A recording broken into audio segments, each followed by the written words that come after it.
Hello, this is Shep. Welcome to my channel. Let's dive into the topic of inventory. Honestly, inventory is not that hard. The tricky part is usually when it gets combined with other topics. So let's first looking at the big picture.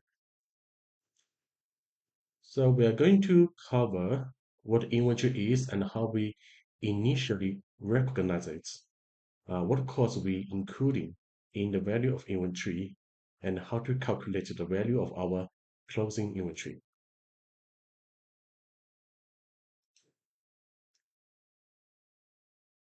So what is inventory? So according to the accounting standards, inventory are assets. Let's break that down. Inventory is held for sale in the ordinary course of business, in the process of production for that sales, or hold as materials or suppliers we use in the production process or in rendering service. What is the ordinary course of a business? This means uh, is what your company normally does. A simple example is that if you are a ice cream shop, the milk and the sugar are your inventory, but the chairs and the tables, those are the fixed assets, not inventory. And what is mean for hold for sale? Hold for sale is mean your intention is to sell it to generate the economic benefit. So in accounting terms, A is refers to the finished good. B is refers to work in progress.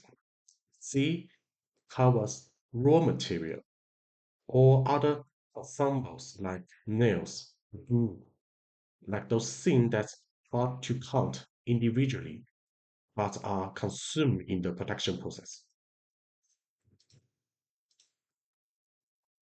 So when to recognize the inventory?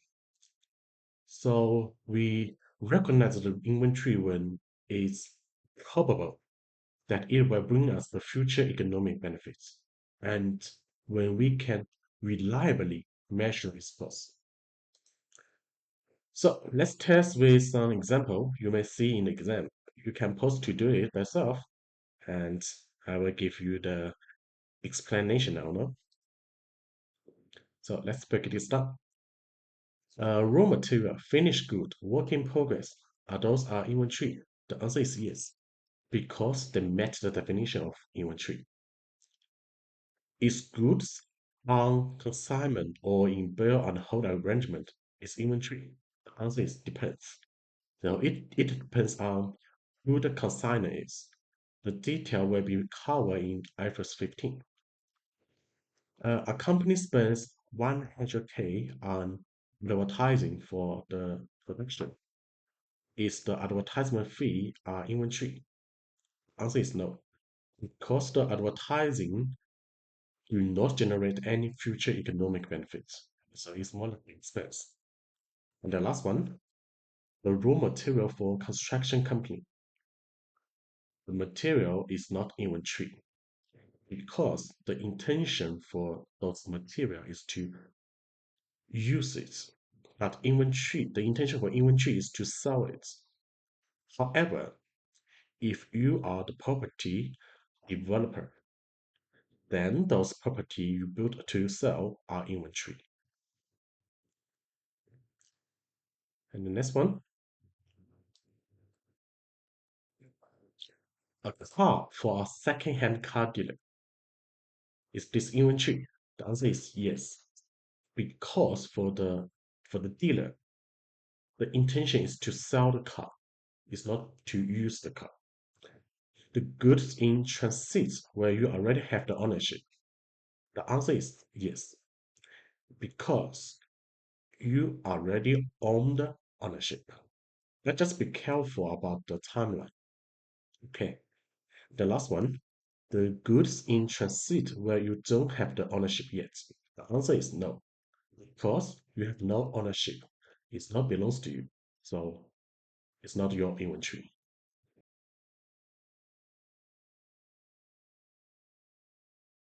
So let's move to part two, the cost of inventory. Okay, so we know what inventory is, and now how do we evaluate the cost of inventory, including all costs to bring it to its present location and condition. This including three parts. They are cost of purchase, cost of conversion, and other directly cost. So let's dig into the cost of purchase first. This including the purchase price. The purchase price must be from your invoice or from your contract or like the agreement, the tax and the duty. The example is like your import duty and the non-refundable tax, and your transportation and handling fee, and other directly cost. A couple of important notes here is what is the non-refundable tax? So let's take the VAT in South Africa as an example. So if you are registered VAT vendor, you can claim the VAT back. So you don't need to including it in the inventory cost. But if you are not VAT vendor, so you cannot claim back the VAT. So you can including those VAT in the cost.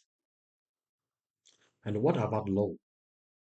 So if you take out the loan specifically to buy the inventory, the interest parts you pay sometimes can be capitalized into the inventory cost. But the more detail will be covered in IAS 23, the borrowing cost. And the last one, important notes. You need to deduct any trade discount or rebates. So now, what costs are not included in the inventory? Abnormal waste, sinking of lost fund from a straight or the bad. So this goes straight to the expense account. Only the normal wastage is included in the inventory cost. The exam question will usually tell you if the waste is normal or not. Storage cost. The storage cost is usually not included. However, check the timeline. If the storage is necessary part for the production process, then it can be included. For example, your goods are stored in the port temporarily while waiting for the ship.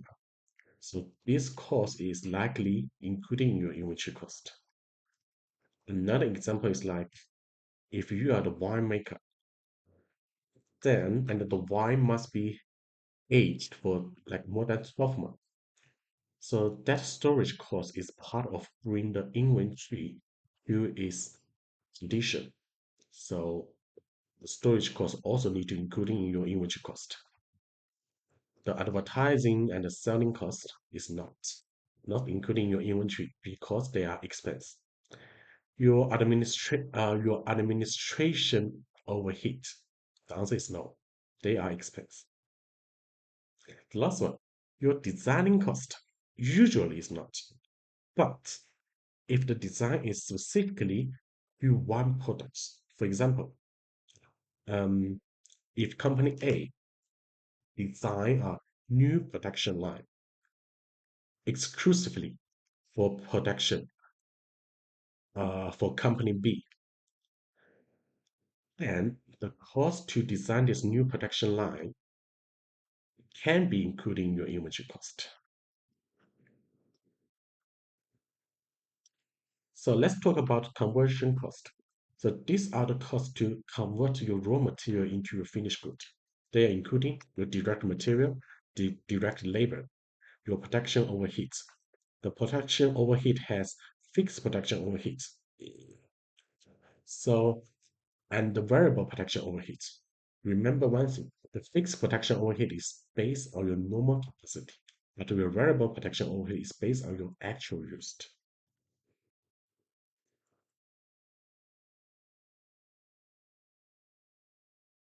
Now, let's move to the part three, the value of closing inventory. So what is the byproducts?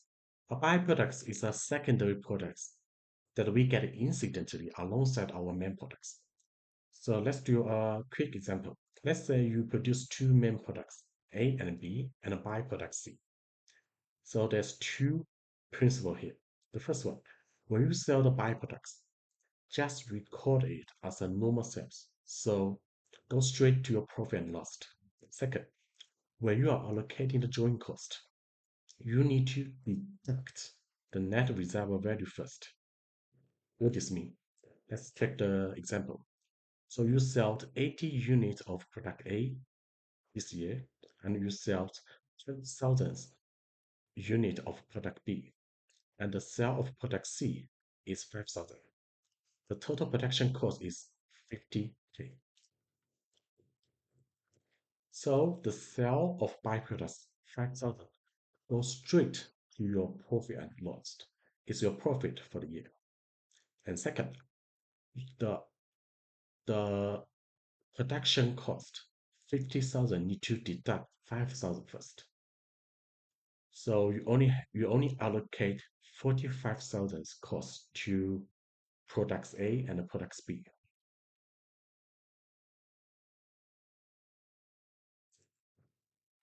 So we have built up the cost. Now, how do we calculate the value of inventory? So we have three main cost formula. Therefore, first in, first out. So we assume the oldest item you bought are the first one you sold. Second, weighted average cost. Average out of the cost of all units available for sales. Third, specific identification. The specific identification is used for unique high-value item, like your antique, like those jewelry. So you can track the cost of each item. So let's visualize the FIFO and the weight average with the picture and example. So what is the FIFO? So imagine there's a water dispenser without water barrels. The goods you receive each month are the barrels, and you follow the first in, first out principle, using one barrels at a time and replacing it when empty. The unused water barrels at the end of the financial year represent your closing inventory. What is the weight average? So imagine there is a water dispenser with a giant fixed barrels that cannot be detached. So the goods you receive each month are just water. But since you cannot store the water separately, you simply dump it all into the giant barrels. And at the end of the year, the problem is happened. The remaining water in the barrels is a mixture of what you purchase each month, making it is impossible to measure separately. Therefore, you must calculate the closing inventory using the average cost method. So let's do one example. So your opening inventory is 200 units, which costs 200K. So you purchase 600 units, which costs 900K.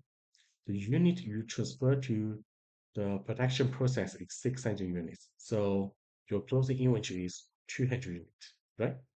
So if you're using the FIFO methods, so we assume we sold the old inventory first. So the 6 unit we use came from the opening batch and the first 400 of the new purchase.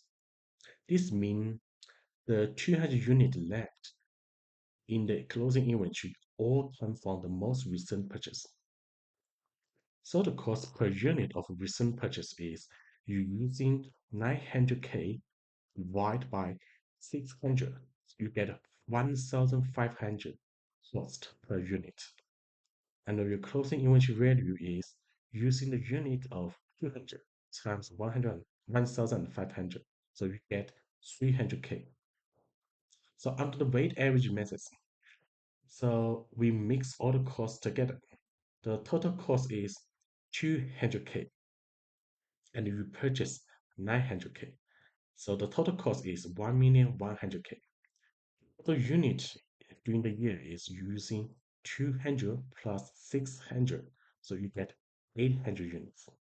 So the weighted average cost per unit, you using the total cost divided by the total unit, you get 375 per unit. So the closing inventory value, you're using the 200 times 1,375, and you get 275K. So as you can see, the red parts, the choose of different methods can lead to different results.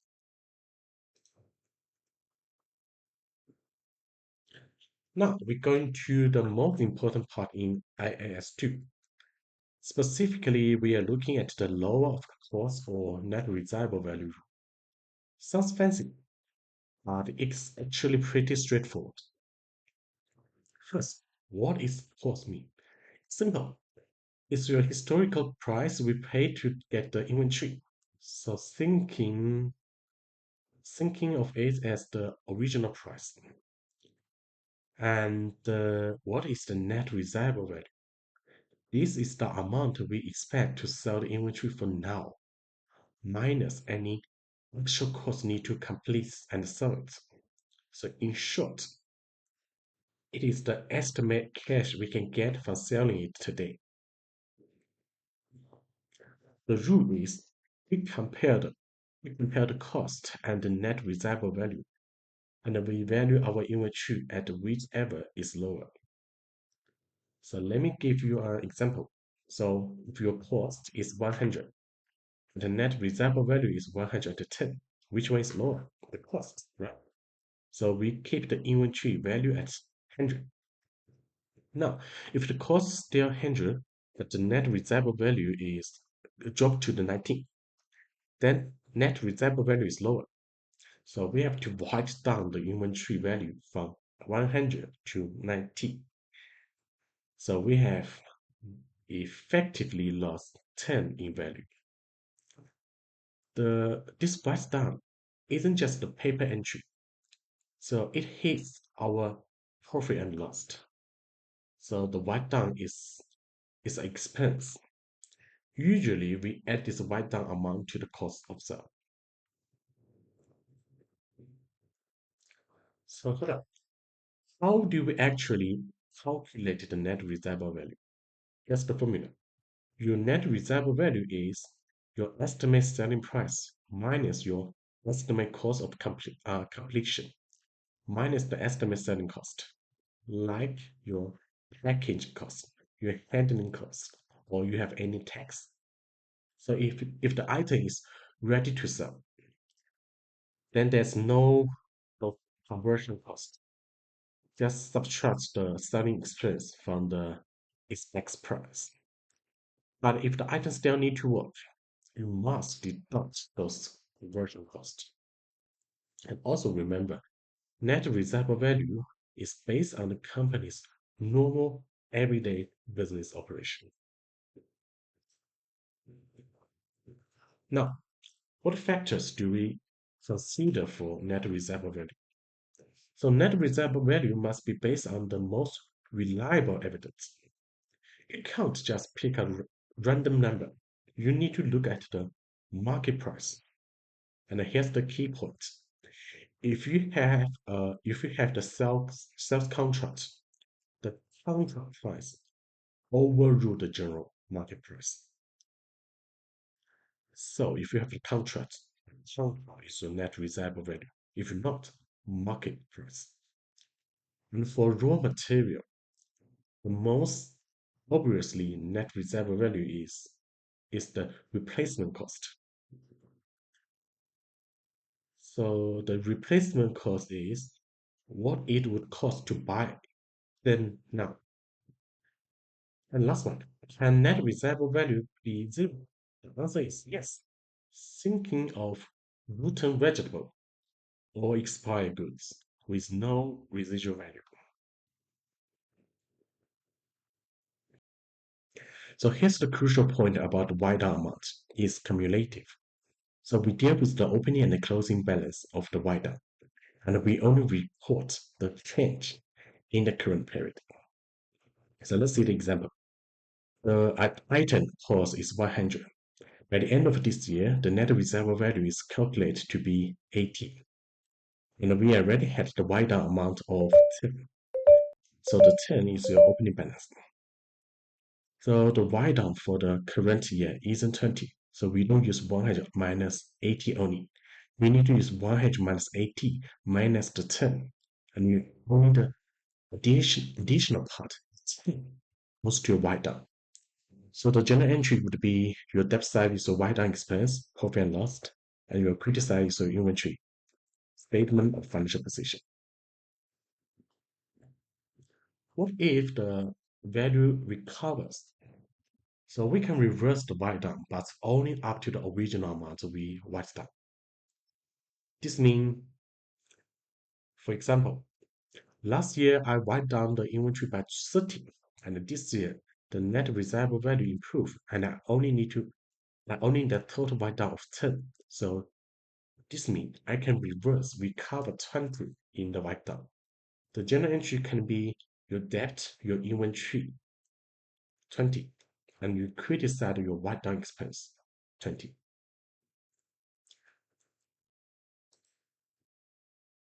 So now, a very, very important point I have tested before. So uh, I'm talking about the scenario that the item need further work. So which means you have the value of raw material and the value of finished good.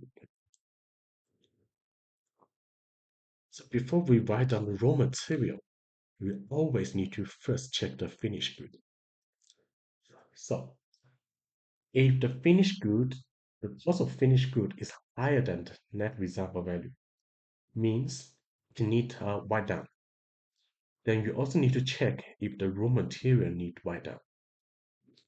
Second, if the finished good cost is lower than the net reserve value, so there's no write down need, then the raw material do not need write down, even if raw material net reserve value is lower than the cost.